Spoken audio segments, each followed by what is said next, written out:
अमरीकी सदर Donald Trump की जानिब से मुख्तलिफ ममालिक पर जवाबी टैरिफ आज से नाफिज हो गए। व्हाइट हाउस के मुताबिक जिन ममालिक से अमरीका को तिजारती फ़ायदा है उन पर 10% टैरिफ लागू होगा, ताहम जिन ममालिक के साथ तिजारती खसारा है उन पर अब 15% टैरिफ लगेगा और ऐसे ममालिक की तादाद तकरीबन 40 है। इसके अलावा 26 ममालिक पर 15% से ज़्यादा टैरिफ लगेगा, जिनमें पाकिस्तान 19%, भारत 25%, बांग्लादेश 20%, इराक 35%, शाम 41%, म्यांमार पर 40% और ब्राज़ील पर 50% टैरिफ लागू होगा। अमरीकी सदर ट्रंप ने अप्रैल में दी गई कुछ रेट्स में भी रद्दबदल किया। अब स्विट्ज़रलैंड पर महसूल 39% कर दिया गया है, जबकि थाईलैंड के लिए ये शरह 19% कर दी गई है। ताइवान की मसनूआत पर महसूल 20% तक कम किया गया। कनाडा की मसनूआत पर महसूलात 35% तक बढ़ा दिए गए। तुर्की पर 15%, जनूबी अफ्रीका पर 30% और स्विट्ज़रलैंड पर 39% महसूल आयद किया गया। मशरिक़ वस्ता में अमरीका के इंतहाई करीबी इत्तेहादी इसराइल पर 15% टैरिफ लगाया गया है।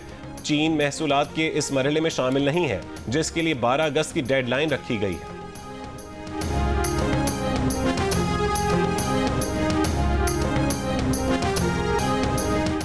अमरीकी सदर ट्रंप ने कहा है कि भारत पर 50% टैरिफ लगाया है, चीन पर मज़ीद टैरिफ का ऐलान कर सकते हैं। सहाफ़ियों से बात करते हुए उन्होंने कहा कि रूस से तेल खरीदने की वजह से चीन पर भी मज़ीद सख्त टैरिफ आयद किया जा सकता है। रूस पर टैरिफ का तयन बाद में करेंगे। ईरान ने अगर दोबारा जौहरी प्रोग्राम शुरू किया तो फिर हमला करें। पुतिन के साथ बहुत अच्छी बातचीत हुई। रूसी हुकाम से बातचीत में खासी पेशरफ्त हुई है। ये एक अच्छा मौका है। रूसी हुकाम से बहुत जल्द मुलाकात होगी। माइक्रोचिप्स सेमीकंडक्टर्स के दरामद पर तकरीबन 100% टैरिफ लगाएंगे।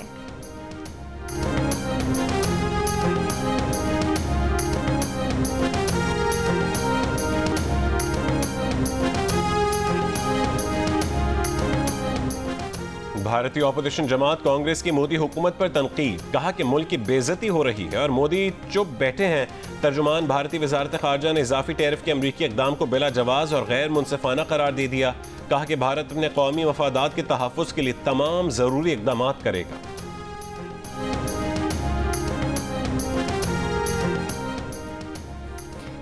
अमरीकी रिपब्लिकन सेनेटर लिंडसे ग्राहम ने कहा है कि भारत पर इजाफी 25% टैरिफ लगाने के फैसले को सराहता हूँ। सस्ता रूसी तेल खरीदना अब उतना आसान नहीं रहा जितना पहले था। भारत पुतिन से तेल खरीदने पर बासिद है ताकि यूक्रेन में खूनरेज़ी जारी रहे। सदर ट्रंप ने दुनिया पर वाज़ेह कर दिया कि पुतिन से तेल खरीदते रहे तो टैरिफ के बगैर अमरीकी मईशत तक रसाई नहीं मिलेगी। जो इस काम में मुलव्वस है वो अब किसी और के बजाय खुद को मुर्द इल्ज़ाम ठहराएं। शाबाश सदर ट्रंप, अब वो मजबूत और फैसला कुन रहनुमा है जिसका दुनिया यूक्रेन में खूनरेज़ी के खात्मे के लिए इंतजार कर रही है। पाकिस्तान और भारत के दरमियान 4 रोज़ा जंग हुई, उसमें जिस किस्म की शिकस्त भारत को हुई और जिस किस्म के रवैये रवा रखे भारत की हुकूमत ने, और चूँकि सवालात बहुत ज़्यादा हैं और कोई जवाब नहीं आ रहा, तो मेरे ख्याल में ये पहली दफ़ा है कि प्राइम मिनिस्टर मोदी को इस किस्म की जो हज़ीमत है उठानी पड़ रही है, बाहर भी और मुल्क के अंदर भी। भारत में पाकिस्तान के साबिक सफ़ीर अब्दुल बासित ने कहा है कि भारतीय रियासत बिहार के इलेक्शन से पता चलेगा कि भारत के अवाम क्या सोचते हैं। जियो पाकिस्तान में गुफ्तगू करते हुए अब्दुल बासित का कहना था कि ट्रंप खुद कह चुके हैं कि वो मकबूजा कश्मीर मसले के हल में शामिल होना चाहते हैं। भारत को मजबूर किया जाए कि मसला कश्मीर के हल की तरफ आए।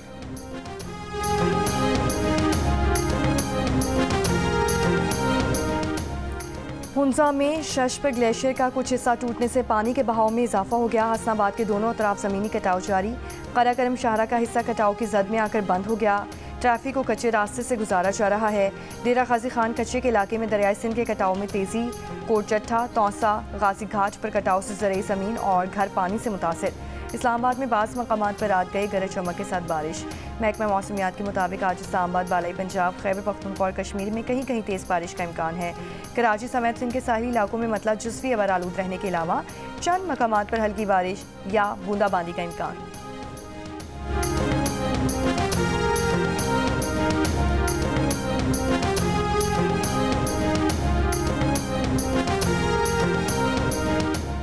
दरियाई सिंध में गुड्डू और सखर बैराज पर बहाव मामूल पर आ गया। फ्लड फोरकास्टिंग डिवीजन के मुताबिक तरबेला, कालाबाग, चश्मा और तौंसा के मकाम पर पानी का बहाव नॉर्मल है। दरियाए चनाब, जेहलम, रावी और सतलुज में भी पानी का बहाव मामूल पर है।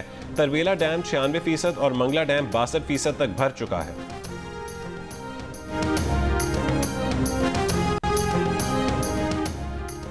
मौसम की खराबी की वजह से मुल्क में फ़्लाइट ऑपरेशन मुतासिर। इस्लामाबाद एयरपोर्ट पर 21 परवाज़ों की आमदो रवानगी मुतासिर। कराची इस्लामाबाद की परवाज़ फैसलाबाद उतारी गई। लाहौर एयरपोर्ट पर 7 परवाज़ों की आमद रवानगी में 1 से 9.5 घंटे ताख़ीर।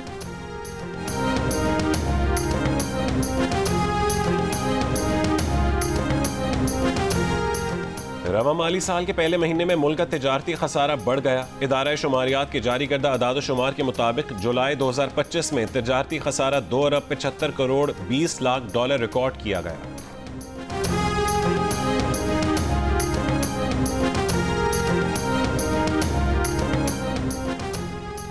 पाकिस्तान में पहली मरतबा ज़राई शोबे की मुकम्मल तस्वीर डिजिटल ज़राअत शुमारी के जरिए सामने आ गई। मुल्क में 97% किसानों के पास 12.5% से कम ज़मीन है।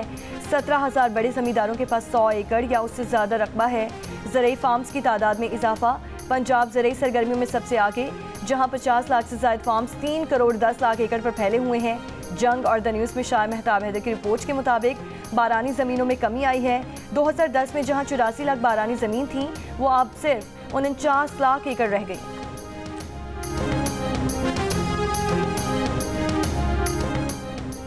जनूबी वजीरिस्तान लोअर वाना रुस्तम बाजार में रिमोट कंट्रोल बम धमाका, 2 अफराद जाँ बहक, 2 पुलिस एहलकारों समेत 14 जख्मी।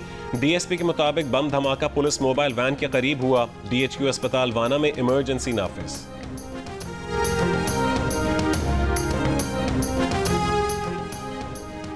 भारतीय स्पॉन्सर दहशतगर्दों का मस्तोंग में सिक्योरिटी फोर्सेस की गाड़ी पर हमला। ISPR के मुताबिक दहशतगर्दों ने मस्तोंग में सिक्योरिटी फोर्सेस की गाड़ी को IED से निशाना बनाया।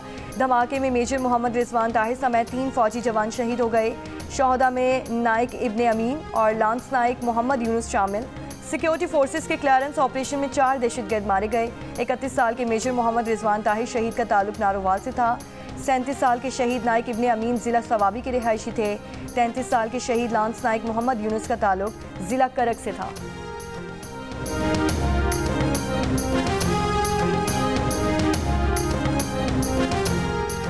वज़ीर आज़म शहबाज शरीफ की मस्तूंग में फितनतुल हिंदुस्तान के 4 दहशतगर्दों की हलाकत पर सिक्योरिटी फोर्सेस को खिराज तहसीन। कहा, कौम शोहदा को सलाम पेश करती है। शोहदा की बुलंदी दर्जात की दुआ और उनके अहल खाना से इज़हार ताज़ियत। वफाकी वज़ीर दाखिला मोहसिन नकवी की मस्तूंग हमले की मज़म्मत। शोहदा को खिराज अक़ीदत। वज़ीर आला बलोचिस्तान और वज़ीर आला KP अली अमीन गंडापुर की भी मज़म्मत। स्पीकर कौमी असम्बली का धमाके में सिक्योरिटी फोर्सेस के जवानों के जानी नुकसान पर दुख और अफसोस का इजहार। कहा कि शोहदा की कुर्बानियां रायगा नहीं जाएंगी। भारतीय सरपरस्ती में दहशतगर्दी खित्ते के अमन के लिए खतरा है।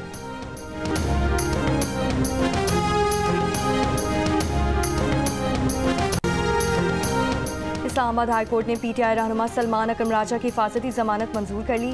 अदालत ने वफाक और वफाकी पुलिस को नोटिस जारी करते हुए पीर तक जवाब तलब कर लिया। सलमान अकरम राजा का कहना है मुकदमात की तफसीलात के लिए पहले भी दरख्वास्त थी। अब तक कितनी FIRs हो चुकी हैं इल्म नहीं।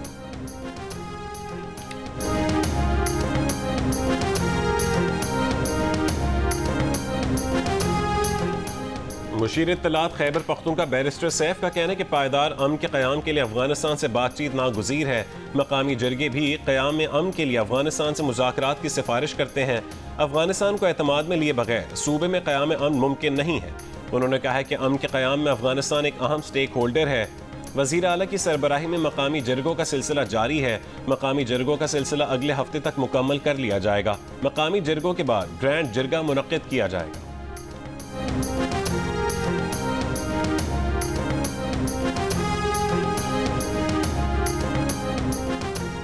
सुप्रीम कोर्ट कराची रजिस्ट्री में बेटी की मजहब तब्दीली और पसंद की शादी के खिलाफ वालिदैन की दरख्वास्त पर समाअत। अदालत ने खातून को शौहर के साथ जाने की इजाज़त दे दी। अदालत का पुलिस को जोड़े को तहफ़्फ़ुज़ फराहम करने का हुक्म। दौरान समाअत चीफ जस्टिस पाकिस्तान ने खातून से सवाल किया कि आपने अपनी पसंद से शादी की है।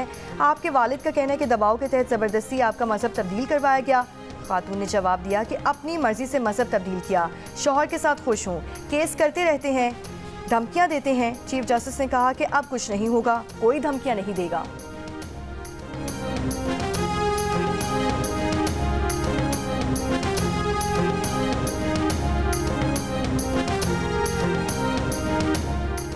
वज़ीर आला सिंध सैयद मुराद अली शाह की ज़ेर सदारत काबीना का इजलास। एजेंडे में 42 आइटम्स शामिल। इजलास में यौम आज़ादी की तकरीबात और दीगर उमूर पर तबादला ख्याल। जश्न आज़ादी की तकरीबात मार्का हक के उन्वान से मनाई जा रही हैं। मुराद अली शाह ने कहा है कि पाकिस्तान की भारत के खिलाफ फतह शानदार अंदाज में मना रहे हैं। सिंध काबीना ने गुज़श्ता इजलास के मिनट्स की मंजूरी दे दी।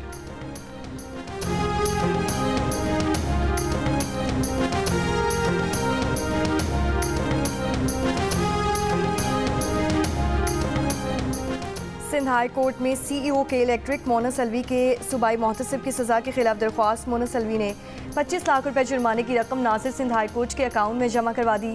अदालत ने मोनस अलवी को जुर्माने की रकम नासिर सिंध हाई कोर्ट के पास जमा कराने का हुक्म दिया था।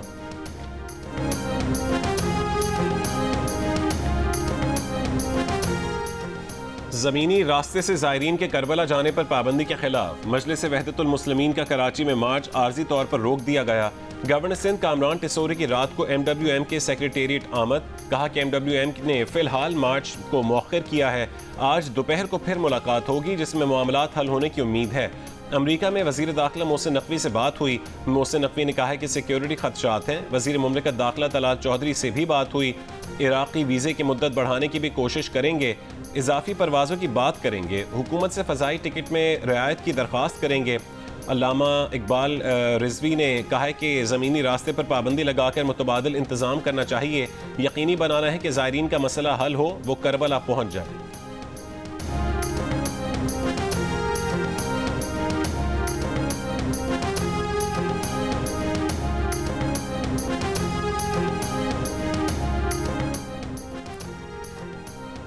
कोयटा समेत बलोचिस्तान भर में मोबाइल इंटरनेट डेटा सर्विस बंद। बलोचिस्तान हुक्काम का कहना है कि mobile internet data service security खदशात पर बंद की गई है।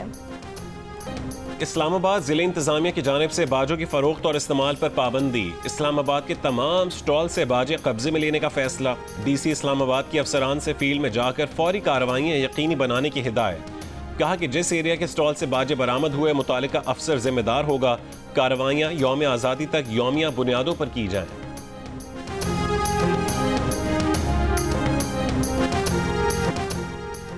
स्वात के इलाके मलूकाबाद में जमुर्द की कान बैठने पर फंसने वाले 4 अफराद को बाहिफाजत निकाल लिया गया। रेस्क्यू का कहना है कि तमाम अफराद तिब्बी इमदाद के लिए अस्पताल मुंतकिल कर दिए गए हैं। रेस्क्यू ऑपरेशन 7 घंटे तक जारी रहा।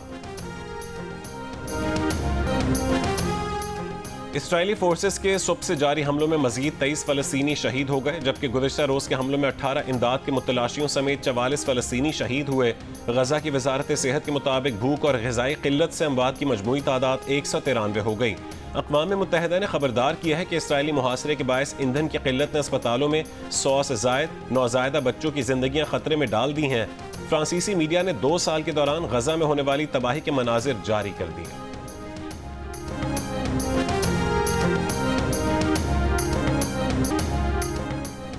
गवर्नर हाउस कराची में मार्का हक जश्न आज़ादी कॉन्सर्ट आज होगा। गवर्नर सिंध कामरान टिसोरी का कहना है कि आज शाम उस्ताद राहत फ़तेह अली खान परफॉर्म करेंगे। 12 अगस्त को 1 घंटा 5 मिनट रिकॉर्ड आतिशबाजी की जाएगी। बोले, एटमी ताकत भारत को खटकती है, इसीलिए रात के अंधेरे में हमला किया गया। ईरान और ओमान के मशकूर हैं जिन्होंने जंग में साथ दिया। तकरीब में मेहमान खुसूसी ओमान और ईरान के काउंसिल जनरल्स की शिरकत। परचम कुशाई, जश्न आज़ादी का केक काटा गया और शानदार आतिशबाजी का मुजाहरा।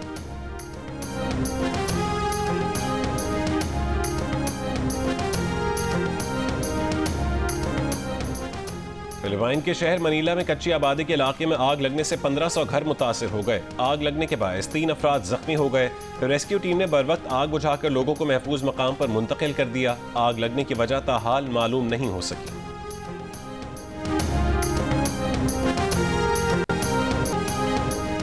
वेस्ट इंडीज के खिलाफ वनडे सीरीज की तैयारियों के लिए कौमी वनडे स्क्वाड का ब्रायन लारा क्रिकेट स्टेडियम में ट्रेनिंग सेशन। खिलाड़ियों की फिजिकल ड्रिल्स के बाद फील्डिंग और बॉलिंग की प्रैक्टिस। पाकिस्तान और वेस्ट इंडीज के दरमियान पहला वनडे मैच 8 अगस्त को खेला जाएगा।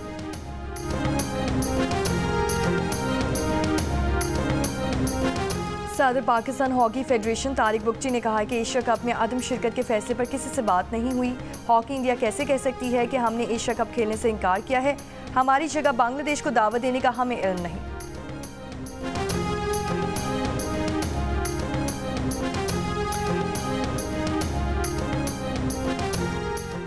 प्राइम मिनिस्टर यूथ प्रोग्राम के तहत लाहौर कलंदर्स के ट्रायल्स में बदीन से खुसूसी तौर पर बुलाए जाने वाले नौजवान स्पिन बॉलर का ट्रायल लिया गया। 9 साल की गौहर लियाकत ने भी अपनी बैटिंग की महारत से मुतासिर किया। विमेन ट्रायल्स आज लिए जाएंगे। लाहौर कलंदर्स के CEO आतिफ राना ने कहा है कि हमारी कोशिश है कि कोई बासलाहियत नौजवान ट्रायल्स देने से महरूम न रह जाए।